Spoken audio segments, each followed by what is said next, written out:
Scotland has always had a worldwide reputation for being in the forefront of education. Scottish children were reputed to have been able to read from an early age and be able to do their sums. How far this is true of the whole of Scotland is uncertain, but as far as Peebles is concerned, there are records of a school here since the early 14th century, and it was possible for the youth, mainly boys, from all walks of life to be educated. The first reference to schools can be found in the magistrate's accounts of 1327, where there is a recording of a payment of 40 shillings to John, son of Adam Spottis, for his sustenance at the schools by will of the king. Most parishes were responsible for the education of the children, but as Peebles was a royal borough, it was the borough council that was in charge. The borough records, which started in 1456, provide information on the schoolmasters and the daily life of the school. In 1464, Sir William Blacklock was appointed to have the school and to be schoolmaster and to teach the children. The title of Sir indicated that he was a priest. Shortly after, Master John Doby was appointed to teach singing. There were a lot of song schools in Scotland. The early school was held in the toll booth at the bottom of Briggate. In 1496, an Education Act was passed requiring landowners to send their oldest sons to school to study Latin, arts, and law. This was held to be the first compulsory schooling in the world. Some of these pupils would possibly go on to university and spend a year or two teaching in local schools. This may help to explain why many of the schoolmasters were only teaching in the school for a short time. Appointments were made or renewed at Whitsuntide. After a long list of schoolmasters, William Newdry in 1555 was reprimanded for spending too much time of his time out hunting and shooting in the hills, though there would probably not be much objection from his pupils. He was also told off for binding the hands of one of his pupils, Tom Alexander. In the same year, it was agreed that a charmer or chamber should be provided for the schoolmaster in the toll booth, where he was to teach the children to read and write English. This came with the instruction that if he was absent for 4 days without leave, he would be discharged. He was followed by Sir William Tunno, appointed at a salary of 50 shillings Scots quarterly. The treasurer had to find him an honest chamber with chimney, closet, and necessaries, except furnishing. In 1558, it was decided to separate the English readers from the Latinists. This was the first mention of a grammar school. All these pre-Reformation teachers were priests. As the workload increased, the schoolmasters were given assistants who bore the title doctor. Fees were charged, but with a proviso that landward children were not to be charged more than town children. It appears that often they were boarders. In 1560, at the Reformation, it was believed that education was not primarily to improve the mind, but to bring up children to be more godly. The first book of discipline was published, setting out a plan for a school in every parish. In the boroughs, the old schools were maintained, but some became reformed grammar schools, and this is possibly what happened in Peebles. The school day was a long one by modern day standards. The children assembled at 6 a.m. and the day opened with a prayer. Lessons in Latin and Scots followed until 9 o'clock, with a break until 10 o'clock. Reading lessons were entirely from the Bible. More lessons, this time in writing, until they were dismissed at 12. The afternoon started at 2 and they were sent home at 6, when they were expected to prepare for the next day. Tuesdays and Thursdays were more relaxed, when the scholars were allowed time for play between 2 and 4. Saturdays were hardly less amenable, as they were supposed to be kept hard at work until 2 o'clock, when they finally got half a day off. The main activity was learning to read the Bible. On Sundays, the boys had scripture lessons and learnt the catechism. At the ringing of the second bell, the master would march them to the kirk. In the afternoon, they came together again to be questioned on the morning's sermon. A hard day for pupils and teachers. This timetable was in force right up to the end of the 18th century. How strictly it was adhered to is anyone's guess. The school laws were hung up on a large board in the school. Candlemas was a holiday when the children brought their donations to the teacher to defray the expense of winter fires. The holidays were at harvest time, but work on the farm could always interfere with regular attendance at school. Children were to start at 5 years old, but some were 7 before arriving at school. They were supposed to stay for 5 years, but many poorer parents took them away before then. A bailey, an officer, and a clerk were ordered to go through the town asking for money to give to a qualified schoolmaster and to make a register of all those who would contribute annually. The inference being that the current schoolmaster, Andrew Cranston, had resigned because he was not receiving his stipend. It was possible that for a while there was some provision for food. In 1616, the school doctor was ordered to have his meat daily with the bairns, but this only lasted for 30 years. In 1624, Andrew Watson was the schoolmaster who achieved some notoriety or celebrity on account of his energy and zeal in many departments. One can wonder as to the nature of this. He cured the arm of the young doer and was to receive £18 Scots in payment for medications used, but there were complaints that the cost was too high. 5 years later, he was ordained as minister and gave up teaching. He aided William Haslop during the fire in 1644 by curing his hand. Obviously, he had medical skills. In 1631, there was a great flood of the Tweed and its tributaries. The school in Briggate was full of water and the children had to be sent home, probably much to their delight. Repairs cost 15 shillings. By the mid-1630s, the schoolmaster's salary had risen to £100 Scots, with one charmer for which he paid 10 merks for rent. In addition, he was entitled to take fees from the scholars, 1 shilling per quarter from each town pupil and 2 3 per quarter from each Landwick pupil. William Purdy, brother of Patrick Purdy, the minister at Newlands, took over in 1649 and was instructed that in the last hour of the day, he had to make a prayer, read a chapter of the Bible, and sing 1 psalm from the psalm book. Shortly afterwards, it was decided that the presbytery should visit regularly to test the proficiency of the children. All the inhabitants of Peebles who had children fit for school were ordered to send them at once under penalty of 10 merks. Throughout the following 30 years, there were more directives to ensure that children attended school. By 1688, defaulting parents were made liable for a quarter's fees. A wheel was provided so that pupils could learn to spin. Another addition was Wedderburn's Grammar, the book to use. All this was legalized by the Education Act of 1646, stating that in all parishes, schools were to be founded and a schoolmaster appointed.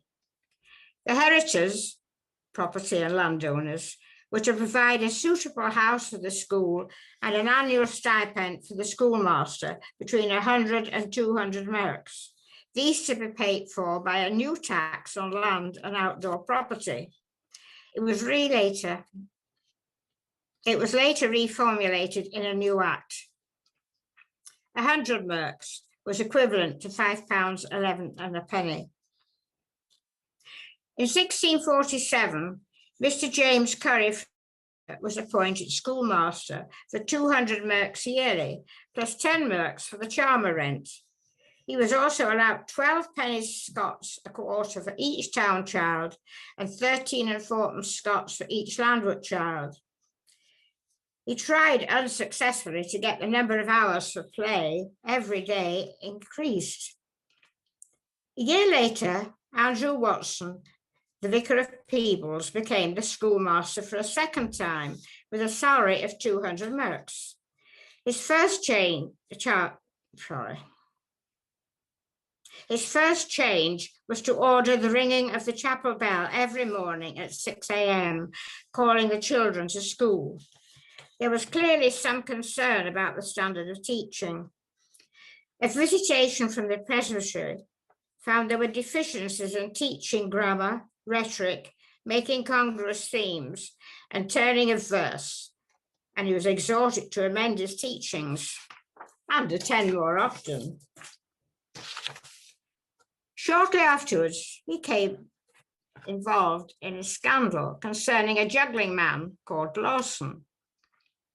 Apparently, Watson had visited Lord Linton, where he met the juggler, who acted with impropriety, scandalous behaviour. The servants, presumably not wanting to get involved, made themselves scarce. There was a court case where he denied all accusations, and Lady Smithfield and her daughter were brought in as witnesses. Eventually, he was cleared and disappeared from the records. It was about this time, 1650s, the school was moved from the old toll booth in Briggate to the chapel buildings at the west end of the High Street. Later, it was moved to the new toll booth opposite the town hall. A series of schoolmasters followed, with the occasional visits from the presbytery.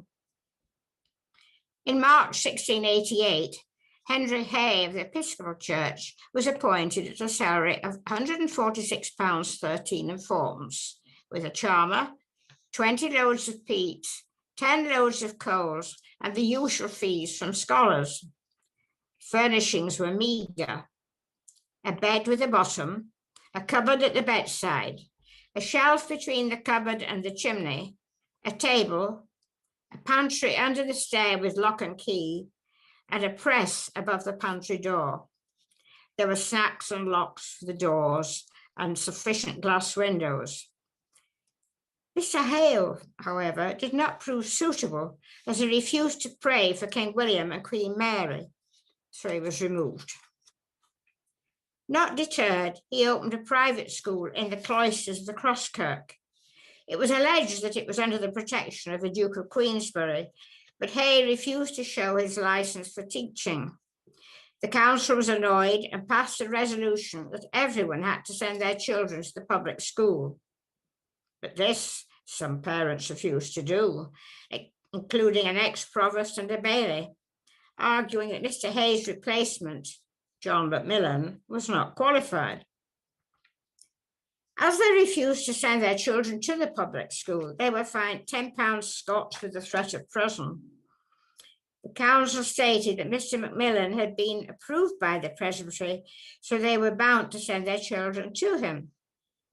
The baillie was sent to Edinburgh to argue the case, but there is no record of the result. Mr. Hay carried on teaching in his private school at the Crosskirk until 1695, when he was threatened with imprisonment if he did not close it.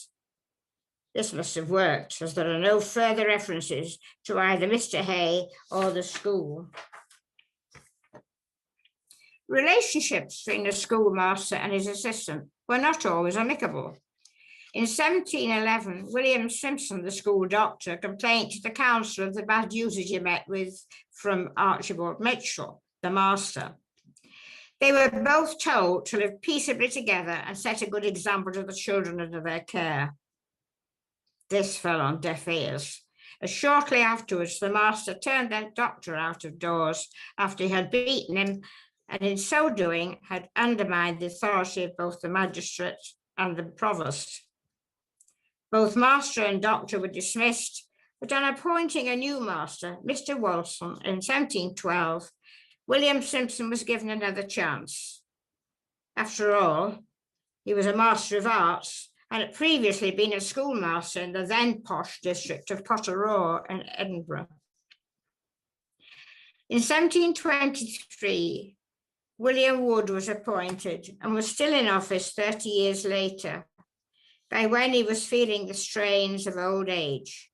And William Oram, who had been the school doctor for 5 years, became his assistant. By now, the two positions of schoolmaster and school doctor were quite distinct. The former was master of the grammar school, and the latter was now called the master of the English school, previously the borough school, which was confined to teaching English, writing, and arithmetic. Eventually, William Oram became the master of the grammar school, and it was he who introduced church music into the curriculum. In 1752, the borough bought ruinous tenements and other buildings in the close and yards leading down to Tweed Green. And in 1761, a new schoolhouse was built facing Tweed Green on the west side of School Bray. It was called the English School. The schoolmaster was Thomas Brown, who taught the 3 R's and church music. A few years later, he resigned as he wanted to start a boarding school. Later, in 1781, James Gray came from a private school in Edinburgh. He was a very successful teacher and had over 100 pupils. It was obvious that this was far too many for one teacher, and the council agreed to give £4 sterling for an assistant. Subsequently, Gray appealed for a rise and was granted an increase in quarterly fees from 1 shilling to 1 6 for English only, and 1 6 to 2 shillings for English, writing, and arithmetic. In 1804, a new schoolmaster was appointed for the English school. This was James Gray from Dundee, who was the author of a famous arithmetic book. He was, however, not noted for his discipline and was by no means an abstainer. This was followed by John Eliot and then by Alexander Bathgate, who was referred to as Bully Bathgate by his pupils. In the statistical account of 1791, the minister, the Reverend Dalgleish, wrote that all the schoolmasters at the English school were provided with proper houses and salaries. There were some private schools.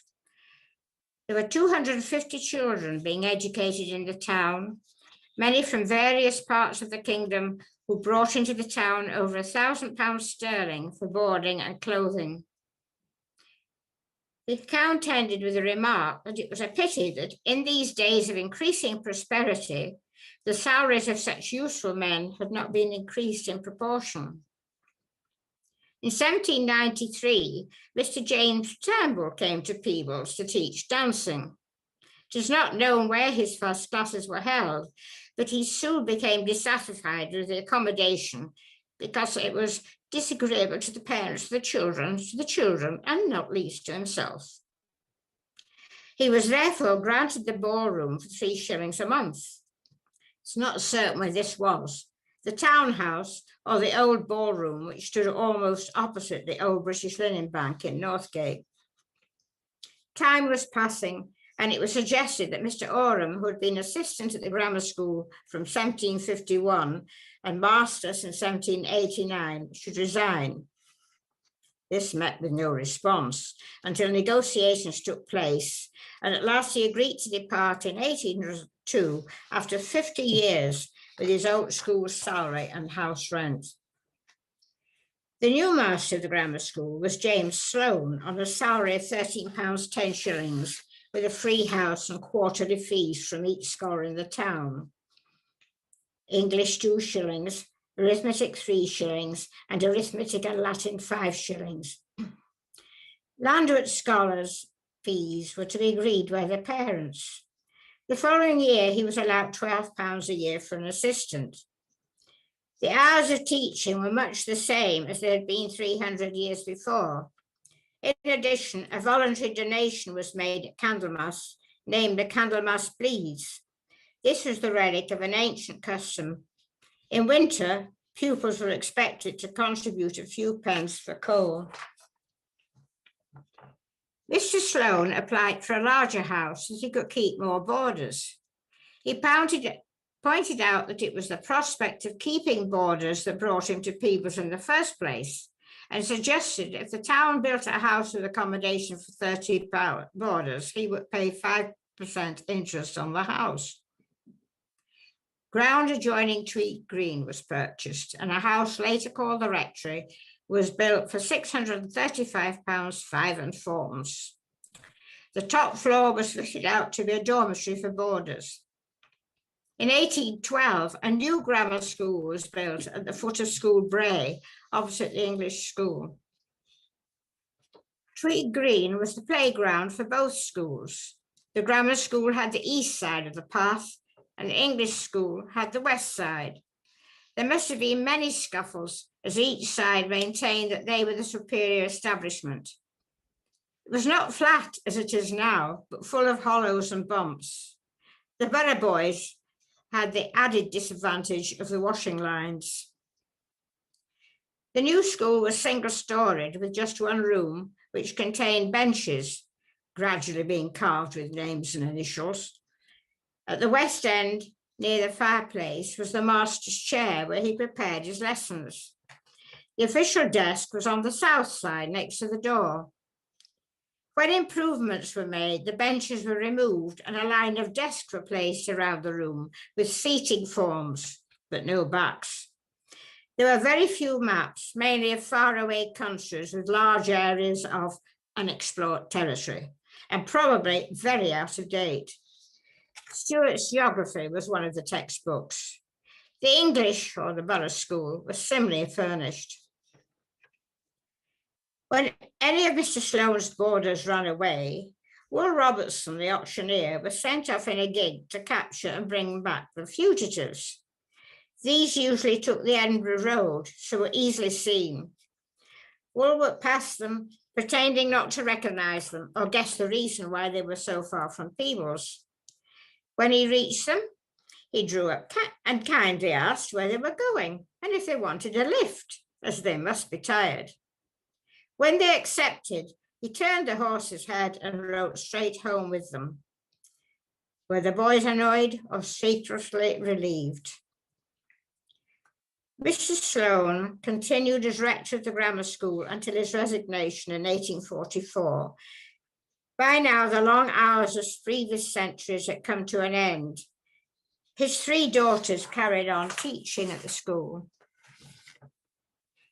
At the instigation of the sheriff, Mr. Wood, a welcome addition in 1828 was the formation of a library for the use of both grammar and borough schools. This was supported by Sir John Hay and others. By now, the style of teaching and hours of attendance had changed from previous centuries. Again, there was a suggestion that the 2 schools should be combined, but nothing came of this. Mr. Sloane was succeeded by Mr. Balfour, who did not stay long, as he was appointed to be rector of Musselbury Academy.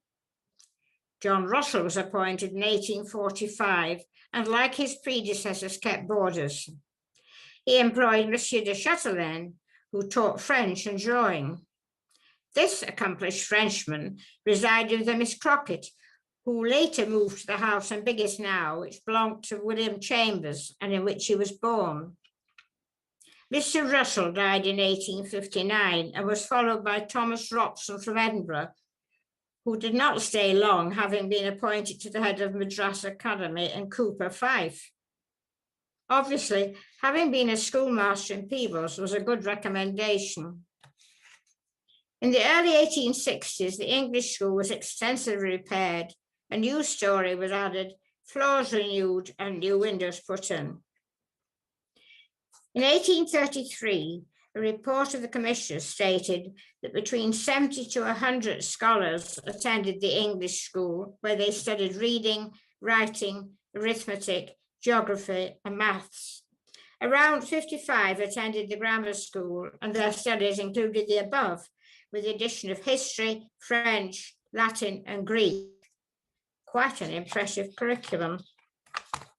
In 1822, whilst Alexander Bathgate was teaching at the English school, there were several complaints to the school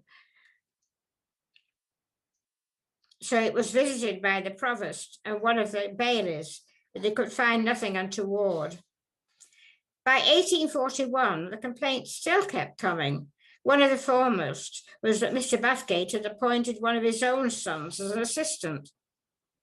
The treasurer was directed to withhold his salary until the parish minister could investigate, which he did in Bathgate's favour. A couple of years later, Bathgate complained that his salary was inadequate, and also that the master of the grammar school was teaching the early stages of reading, etc., which was in his remit. This was ignored. Shortly after, he became ill and resigned with a retiring allowance of £28 per annum. His son later became the Procurator Fiscal. In the second statistical account of 1845, there is a detailed account of the state of education in Peebles. There were 2 teachers appointed by the magistrates at the English school, still funded by the borough. The master was allowed £10 extra when the number of scholars was considerable, but he was not allowed a house. The master of the grammar school, however, was allowed a house and accommodation for boarders. A female teacher was allowed £10 a year. There were 87 scholars taught by females in the 3 girls' schools, giving a total of 491 scholars in the day schools. This does not include the evening classes. In the English school, there were 81 scholars. In the grammar school, there were 18 day scholars and 48 boarders.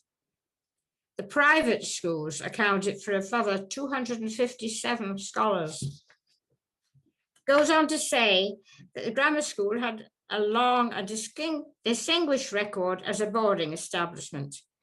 There was an evening Sabbath school, but that was not limited to children of a particular congregation. In 58-61, the English school was built. Alexander Robertson took over and was allowed an assistant if and when the number of pupils exceeded 60. The fees were increased and ranged from 2 and 6 to quarter for English to 4 and 6, including grammar, geography, arithmetic, and maths. The new master proposed that the school should be put under government inspection and that he should be allowed to have pupil teachers. The following government inspector's report stated that the school was well conducted.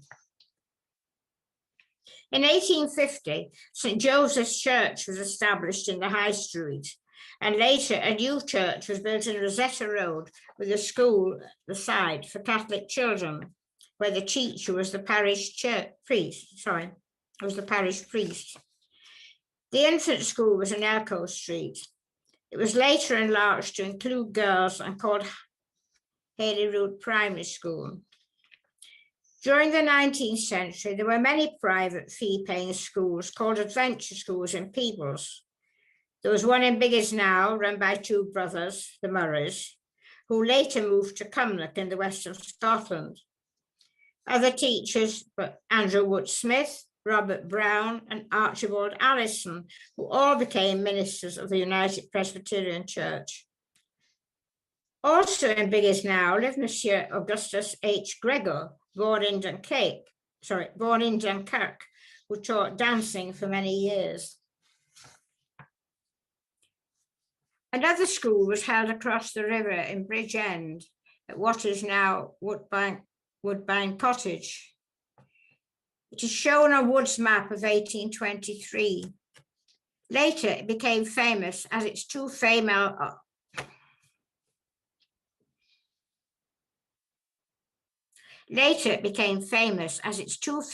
owners were discovered keeping 2 girls as slaves. In Bridgegate, opposite the old Sunflower, in the loft above Dr. Craig's stables, there was a school for boys run by Dr. Coburn. This was attended by James Grossott, who recalled sitting by the fire at night under the watchful eye of his mother, preparing his lessons for next day. Mr. William Bliss, the minister of the Episcopal Church, ran a large boarding school for boys, many of whom came from wealthy families in England. He lived in what had been the Duke of Queensberry's house.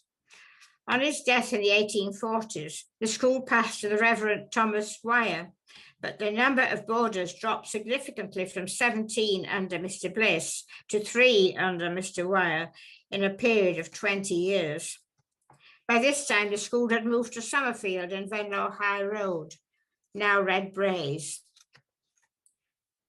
Nance, the widow of cotton weaver Robert Park, had a school in Northgate. She did not believe in the cane or the newfangled tours, but when one of her pupils was disobedient, he had to stand in a corner wearing a dolt's cowl, a long paper hat. This punishment was as effective as a physical one.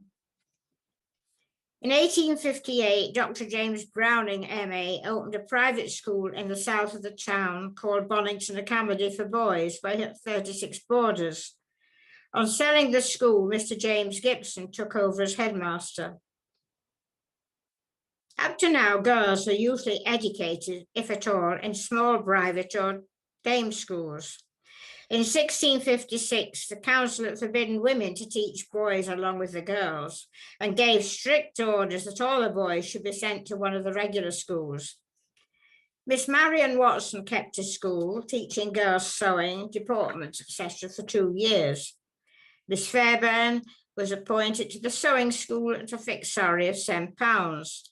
She charged 3 shillings a quarter to teach girls for plain work and 6 shillings for coloured or fancy work. Sewing was very important and essential for girls in a time when all clothes, bed linen, etc. were made by hand and few people could afford for their schoolmaster, dressmaker. Sorry about that. The St. Leonard's School for Girls was situated in what is now the Old Mansion in Leeton Road, under the supervision of Mary Schultz and Mary Renton. They were assisted by 2 governesses and had 7 girls between 9 and 15 years old who were boarders, one coming from Jamaica. It is not certain whether they were day pupils. Mrs. Bissett kept a seminary of young ladies around 1820 before moving on to Leamington Spa, where she opened a successful boarding school. Several of her former pupils from Peebles were sent to her to finish their education. This school was in the house on the north side of Ivy Bank, and she was succeeded by Miss Young. Miss Horsburgh held her school in her own home in Eastgate, Northgate Corner, where she taught for 40 years before retiring in 1858. There was a shortage of accommodation for those who lived too far to travel daily to school. In the old town, Helen Cuthbertson took in 5 scholars, and several others were willing to take in 1 or 2 children to board, as it brought in a little extra money to the household. Mr. Sloane provided accommodation of the grammar school pupils. In the 1841 census, 7 of these were foreign, 1 was English, and the others came from out with Peebleshire. 10 years later, there were 25 boarders at the boarding schools coming from Edinburgh, North and South Scotland, England, Ireland, 7 from East India and 1 from Jamaica. In 1861, the catchment area had widened even more when Mr. Browning, head of Bonington Academy, had 36 boarders at Wood Villas. These included boys from Canada, Ireland, Trinidad, Hong Kong, and Hindustan. The others came mainly from Edinburgh and southern Scotland. Obviously, Peebles schools had a worldwide reputation. The school set up by the Free Church of Scotland, established in 1843, was built in Cuddyside at the bottom of Usher Wyne. In the first decades of the 19th century, the population increased quite rapidly. By the 1870s, it was becoming obvious that the substantial changes to the system of education were necessary. The position of schoolmaster was failing to attract able men. Salaries remained stationary, and the value of money had fallen. The number of pupils rose as the population increased. Able children were being helped forward and the poor ones neglected. Existing schools were finding it difficult to cope, and this led to pupil teachers being employed. These were clever young people in their early teens planning to graduate at university. They were allowed to teach the younger pupils under the supervision of a qualified teacher who received a grant for his pains. There were 6 pupil teachers in Peebles in 1881. In 1871, the Scottish Board of Education was formed, based in London. The Act of 1872 transferred the charge of education to school boards elected by those qualified to vote. These boards could levy rates and borrow to build new schools. This led to the government having the greatest say on how schools should be run. All children aged from 5 to 13 were to attend, and poverty was not accepted as an excuse, as the council was expected to pay for the poorer children. Attendance was supposed to be enforced by the school attendance committee, and as a result, class sizes grew to unmanageable proportions, with up to 70 children being taught in one room. The borough school was handed over to the new school board, and the town council had to make a financial contribution. At the same time, the Free Church of Scotland school near the Cuddy was taken over. In 1873, an article in the Peebles News stated that there were 5 schools educating 528 children between the ages of 5 and 13. Shortage of classroom space led the school board to purchase Bonington School from Mr. Gibson, who remained as headmaster, but under the authority of the board. In 1880, it was one of the few schools in Scotland to be designated as a higher class school, being able to teach older pupils to a higher standard. Another change was the amalgamation with the private school St. Leonard's for girls, which had been in the old manse. Class sizes were large, and all written work was done on slates with wooden frames. Pupils had to carry a slate pencil and a duster. They had to buy their own books, costing 1 shilling to 1 6p. In 1901, there were about 100 pupils in the upper department of the school, which by now had changed its name to Peebles Borough and County High School. There were several changes at the turn of the century. Numbers at the borough school had been growing, so a new school called Kingsland was opened in 1901. It must have been quite a sight to see Mr. Todd, the headmaster, march his pupils from the old English school at the bottom of Schoolbrae up Rosetta Road to their new home. The old school then lay empty. There are still many questions to answer. It is difficult to find where the schoolmasters lived. In the early days, they were granted a charmer or chamber and occasionally peats. It is not known how far they had to walk to be able to open the school at 6 o'clock a.m. Later, it is possible to get some idea from the census return starting in 1841. From these, it is obvious that many teachers rented rooms in the high street. Another question rises on how the schools were lit, especially in the winter. Many candles and oil lamps must have been needed. Thank you.